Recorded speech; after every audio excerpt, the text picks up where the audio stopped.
This video will contain spoilers for Final Fantasy VII Remake and Rebirth. So yeah, if you haven't finished them, don't watch this, I guess. Okay, bye. Until very recently, I had never played a Final Fantasy game. Yes, I know, shameful for someone who would call himself a JRPG fan. Even though I've always been rather intrigued by them, I never got around to actually playing one. The vast worlds, grand stories, and compelling characters seemed unlike anything I had experienced yet within the medium of video games, having grown up mostly with Nintendo games and a ton of crappy licensed games. But that all changed in January of 2024, when I played Final Fantasy VII Remake.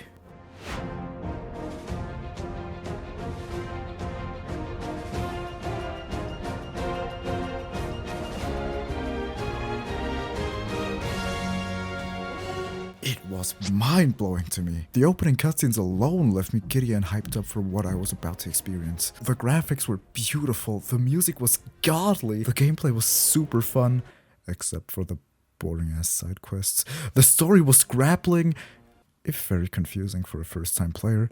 And holy shit, is that Sephiroth? All in all, I really enjoyed it, so I was excited to find out that the second part of this remake trilogy was just releasing after I finished Remake. And so, on February 29th, I started playing Final Fantasy VII Rebirth.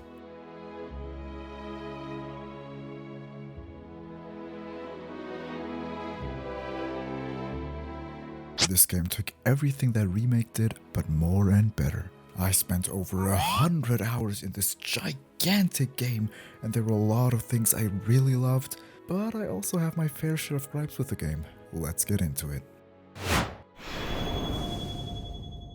Final Fantasy VII Rebirth is the second part of the Final Fantasy VII Remake trilogy, a project which takes Square's iconic PS1 original, considered to be one of the most influential games in video game history, and brings it to a modern audience.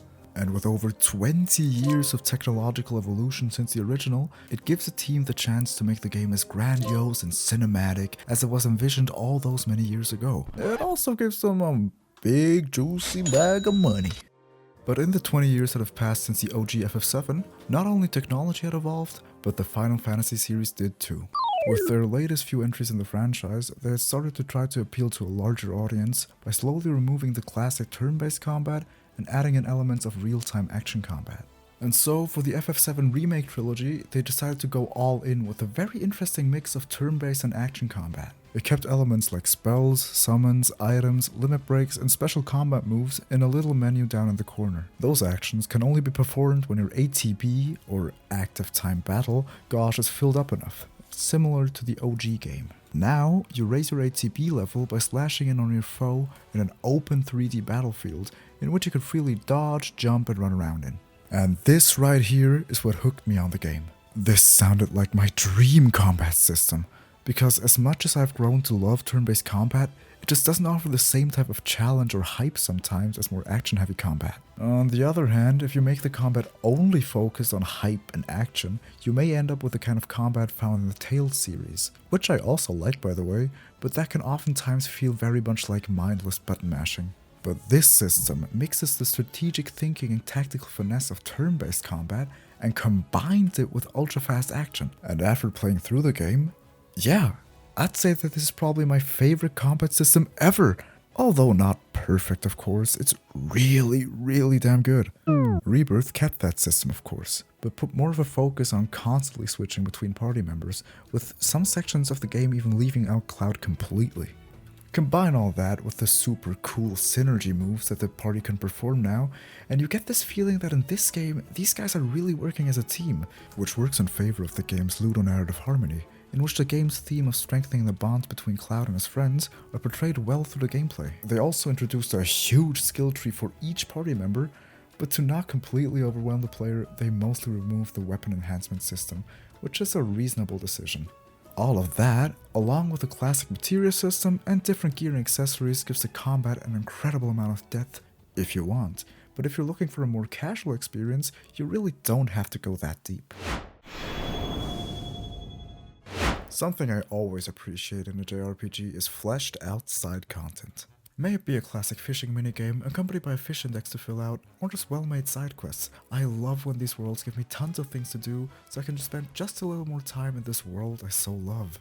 But dear Final Fantasy team, there is a limit for how much of your game should be minigames, and you have certainly gone far beyond that, holy heck. You see, I'm aware that the original FF7 also had a lot of minigames, but my point still stands, there are just too many. And the worst part is, a lot of them are fucking terrible. I mean, look at this. I can't even tell what in the world is going on here. Of course, a good portion of them are actually really fun and well made, but for every good one, there's like 10 that are utter garbage. Like, who the hell thought that plucking mushrooms would make for fun gameplay? Come on now. And now one might say, dude, just don't play them if you don't enjoy them. Of course that is something that I could do, but when I play a video game, and especially when it's a JRPG, I want to experience everything. Hell, I even wanted to 100% Rebirth. But when I realized just how much I would have had to have grinded these minigames, I just couldn't get myself to do it, because some of these are hard. Like real hard, dude, wow. Like how in the actual world is anyone getting the top scores in this pirate shooty game in Casa del Sol? Because I barely got the score required for the quest. Anyways, this is my quick ranking of all the minigames. Fight me in the comments if you dare. In all fairness though, the minigames that were good were incredible. The Chocobo Racing, several of the Gold Saucer minigames, and most importantly Queen's Blood were all a delight to complete, even on the hardest difficulties. So please give you more of that in part 3, as well as a real Queen's Blood card game that would be so cool! Speaking of side content, minigames are not where it ends. As mentioned earlier, one of the biggest flaws Remake had was the lack of things to do outside of the main story. The side quests that were there were totally pointless. What makes a good side quest to me is that it fulfills at least one of these criteria. 1. It adds relevant and interesting lore to the story and world, or gives more depth to the characters. 2. It revolves around a super fun minigame or objective, so it doesn't feel like a chore, even if it doesn't add anything to the greater narrative. Or 3. The reward for completing the quest is actually worthwhile, and not just some pocket change and a rusty knife, but Remake somehow went against all of these principles. Instead of actually adding anything to the main characters or world, they let you do really boring chores for these one-off NPCs, and the rewards are usually nothing worthwhile. But they absolutely fixed that in Rebirth.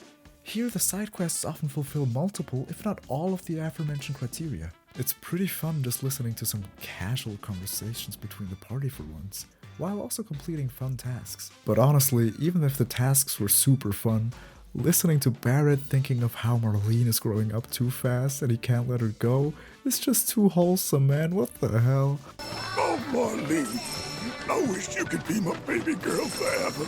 Barrett, get your shit together. Marlene's barely out of diapers. Being rewarded accordingly was also a great incentive to do all the quests, because not only did you get items and equipment, you also grew your bond with the party member you did the quest with. And that is one more big positive addition in Rebirth, the bonding system. Something that I knew without even having played the original is that FF7 has one of the most iconic JRPG casts ever. You have a protagonist, Cloud, who's a super edgy and cool guy that really has a constant migraine. Yo, get my dude some aspirin, come on. Then we have his childhood friend, Tifa, who's way too chill with Cloud for all the shit she has to put up with sometimes. No, Cloud, I am still not dead. And no, I will not show you my scar again for the last time. And don't tell me you still don't believe me. But you know, Genova would become anyone to fool her prey, so you know. Fine. Yes! Then we have my goat, Barrett, who was the leader of the resistance in Midgar, Avalanche, and the coolest dad ever for his adopted daughter. Marlene! And he has a gun hand. A true patriot. We also have Aerith, a flower seller from the slums, who's actually a descendant of the ancient civilization of the planet, the Cetra. And she's definitely going to be an important part of the team who's going to be there with us for the whole journey. There's also Yuffie, a ninja from the neighboring nation of Wutai. Man, I'm jealous of the OG players who could just skip her. That's all I'm gonna say. Materia, where's my materia, Yuffie? Dude, shut up! Then we have Red 13, An old dog. Woof. Actually, he's a young dog. Woof. Who really just sounds like an anime protagonist now. Cool. And to top it off, we have Kate Sith. And well, he's a cat. But he's Scottish! I actually have to go on a quick side rant about him. I didn't ever mind him that much. Until Nibelheim, oh my god, the section where you play as him is fucking terrible. You see, Rebirth does this cool thing sometimes, where in small sections of the game, you play as someone other than Cloud. And this was generally really cool, cause it kind of forced you to experiment and get good with characters other than Cloud. But holy heck, I could just not figure out how to fight with Kate Sith. This dude's attacks were so dog. You could barely do any damage with his ass, so he was never in my party. And suddenly, when we arrive in Nibelheim, the devs thought it was a good idea to make a section where you play just as him. Oh, and if his combat skills weren't already bad enough, his movement is absolute dog water too. And he betrays us, but whatever. Anyways, Rebirth puts a big focus on properly developing the relationship and bond between the party. And because of that, there is now a full-on bonding system. This means that every side quest you do with a party member, every hangout you do with someone, every dialogue option you choose when talking to them, and several other small things will raise your friendship meter. And all this basically does is decide who you end up dating, or having a bromance with, or dogmance. Now, even if this sounds stupid and cheesy, it leads to some really wholesome dates, which actually have some of the best character moments in the entire game. Yeah! Truly, the best moments. As you can all surely remember, Remake had a ton of varied sceneries and locations to explore. For example, Reactor 1, Slum 1, Slum 2, Reactor 2, and so many more. Yeah, that's just what happens when you try to stretch 5 hours of a game into a full 40-hour title. It got very boring to only see the same type of environments in Midgar, so it was a delight to explore such a huge world in Rebirth. The 6 main regions you travel through are the Grasslands, Junon, Corel, Gungaga, Cosmo Canyon, the Nibel region, and the ocean. And it wasn't the type of open world that's just barren either, it had more than enough to do. This dude, Chadley, basically made us his errand boy, so we had towers to activate, combat intel to collect, summoning materia to get, and so on, in exchange for other powerful materia and a little bit of lore. Aside from that, there was also this whole other proto-relic storyline, which led to some of the aforementioned minigames. And also mostly the absolute dogshit ones. Holy shit, I hate this character game, it is so bad. There's also some cool smaller plots woven into this proto-relic stuff. For example, some insight on what happened to Wedge or the other branches of Avalanche after the party left Midgar. You'll also find Queen's Blood players all over the world, which eventually leads to a surprisingly cool but also kinda goofy subplot. There's also a different type of chocobo which you can ride on in each area, and although catching them can be a bit of a bother, galloping through the wind on their back was pretty fun.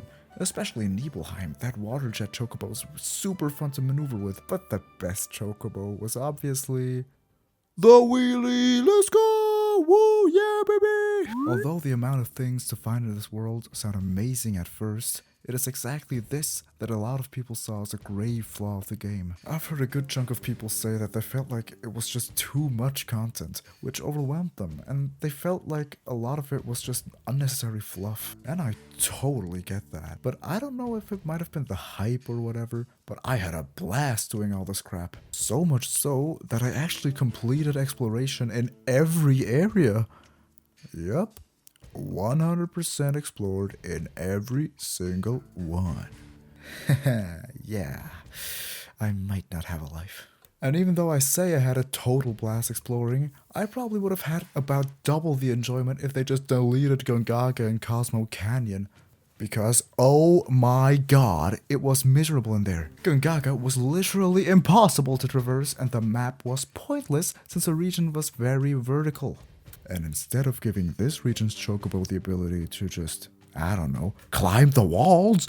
They can only use jump pads, which is stupid. I spent so much time just watching guides to find everything, which I didn't have to do at all for any of the other areas. And about the same goes for Cosmo Canyon, just a little less bad. So yeah, don't know what the designers were thinking here. Otherwise, the exploration was dope. This is how an open world should be done in a JRPG. And last but not least, the most contentious aspect of this game, the story.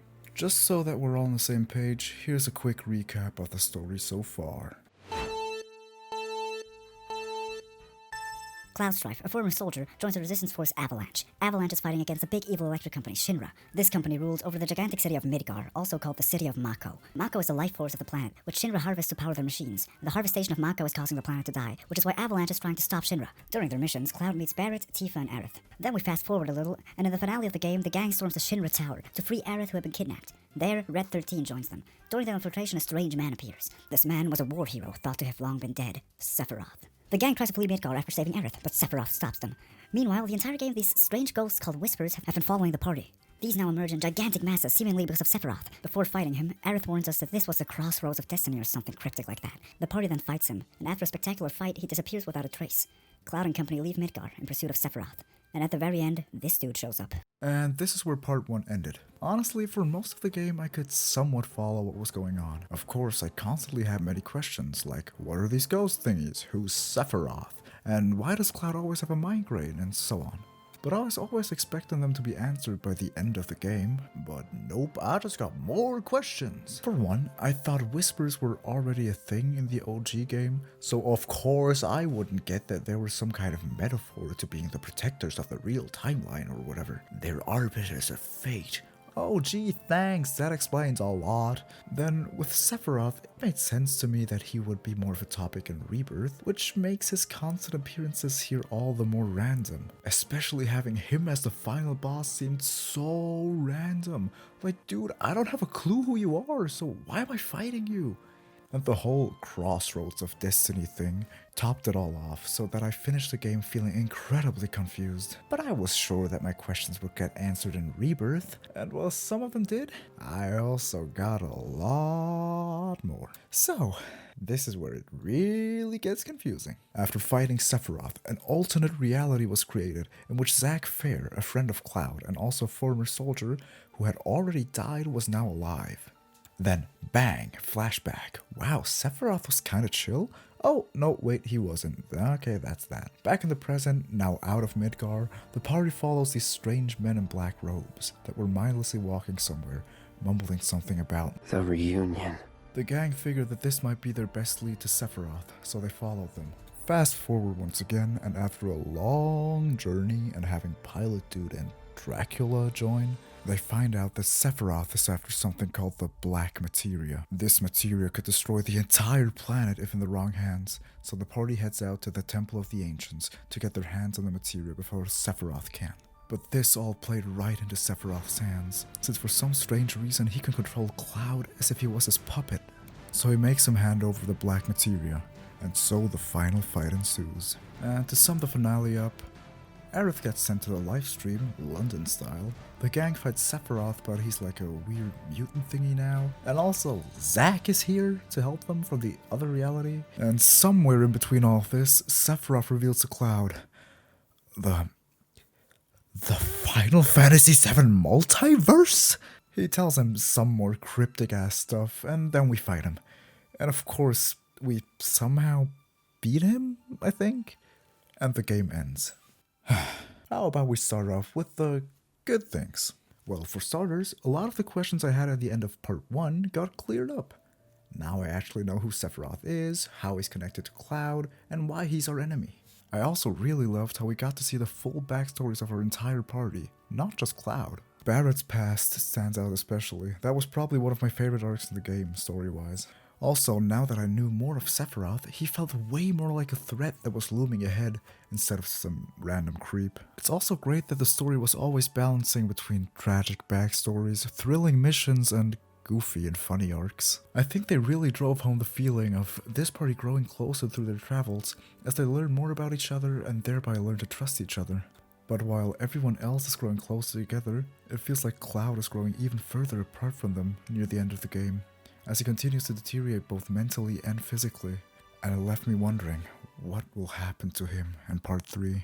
Anyways, while a lot of well-needed exposition is given in this game, there's always this feeling of mystery, which leaves the player ever searching for the full truth. And to top it off, the story stays ever exciting with so many moving gears that it never makes it feel stale, as if it's always in motion. But that leads me to the first of the negative points. There's almost too many gears and too much motion, or rather it's poorly spaced out gears and fluctuating speeds of motion? This analogy. There's just too much going on sometimes, and sometimes there's comparatively nothing. As far as I can remember, the story is well paced out up until the first Gold Saucer visit, or maybe even until Gongaga, but by the time you arrive at Cosmo Canyon, shit starts to burn. At the start of the game, you only have to worry about Shinra and fighting Sephiroth, but honestly, there was a big part of the game where I kinda got bored of the whole follow the black robes thing, because it felt ridiculously stretched out. And then you arrive in Cosmo Canyon, and BAM! The key, the end of the world, the black materia, the keystone, the temple of the ancients, the Wutai War, and so on. Then Vincent kinda joins the party in a super unnatural way, I feel. I don't know, maybe it's just me, but I felt like they could have paced out these major plot points a little better. And the whole Gi plot doesn't fit into the rest of the story at all. But by far, the most controversial part of the story is yet again the finale. This of course plays out in the Temple of the Ancients, and includes some of the most iconic moments of the entire game, if not gaming history. But holy shit, they made this finale the most confusing thing ever! For one, when Aerith dies, she doesn't actually die. It seems because of all the multiverse shenanigans, Aerith is now dead and alive at the same time. Honestly, this took most of the emotional impact out for me, just because I didn't know if she actually died or not. Then the whole Zack thing was the weirdest thing for the entire game, because once again, I do not know who this man is. Initially, I left the finale of the game feeling a bit disappointed, to be honest. It was once again very cryptic and left me with more questions than before. But now that I'm looking back at it 1 year later, I think I'm starting to see the vision they have for the story. Well, only the future will tell how this grand tale will find its conclusion. Honestly, I could go on about this game for hours more, and there's still so much that I could talk about, like the amazing music, the insane upgrade graphics-wise from part 1 to this, both in gameplay and in cutscenes, the superb cinematography, the dialogue and voice acting having improved a whole lot, and so on and so forth. Or how the game is pretty funny sometimes. Hey guys, it's me. But I'll have to say that for another day. For now, I'll continue to wait for the third and final part of the remake to come out, and when it does, I'll be sure to make a video about that too. But until then, give me some suggestions on which other Final Fantasy games I should play next, or what your thoughts on Rebirth are down in the comments below. That's all for today. This has been Swebb. Thanks for watching. See ya!